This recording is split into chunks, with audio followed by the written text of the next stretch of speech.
রোজাদারের জন্য 5টি পুরস্কার রয়েছে।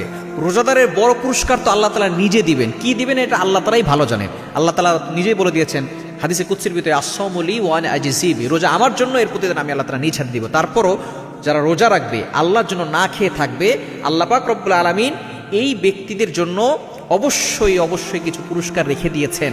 আল্লাহ পাক রব্বুল আলামিন রোজা ফরজ করে দিয়েছেন।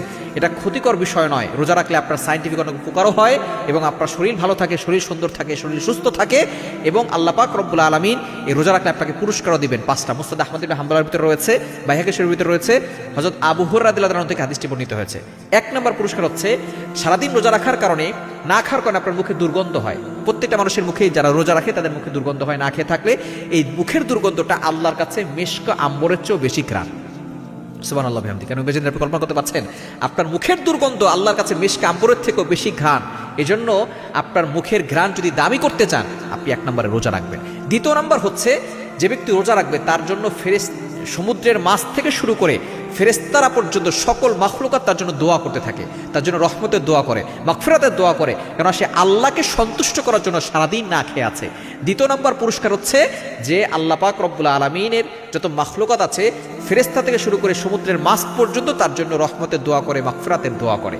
এবং 3 নম্বর হচ্ছে, যে ব্যক্তি রোজা রাখবে আল্লাহ পাক রব্বুল আলামিন প্রতিদিন তার জন্য বেহেশতকে সুন্দর করে সাজাবেন, জান্নাতকে সুন্দর করে সাজান যে ব্যক্তি রোজা রাখে। এটা হলো 3 নম্বর তার পুরস্কার। এবং 4 নম্বর পুরস্কার, শয়তান তাকে ধোঁকা দিতে পারে না, কারণ শয়তান বন্দী থাকে, শিকলে আবদ্ধ থাকে, তারপরও এই শয়তান তাকে ধোঁকা দিতে পারে না, গুনাহ করাতে পারে না। এটা হচ্ছে তার 4 নম্বর পুরস্কার।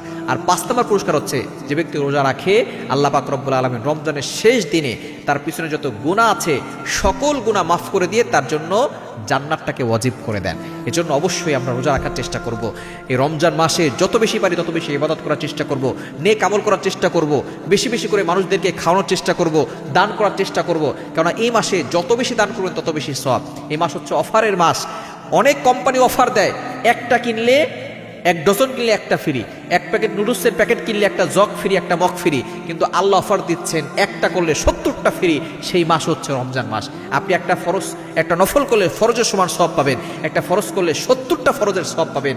এই মাস হচ্ছে রহমতের মাস, মাগফিরাতের মাস, নাজাতের মাস, ধৈর্যের মাস, সবরের মাস। এই মাসে যত বেশি পারেন ইবাদত করবেন, রোজা ছাড়বেন না, রোজা মিস করবেন না, রোজা রাখবেন। আল্লাহ তাআলা দুনিয়াতেও পুরস্কৃত করবেন, আখিরাতে আল্লাহ তাআলা এমন পুরস্কার দিবেন যে আপনি সন্তুষ্ট হয়ে যাবেন।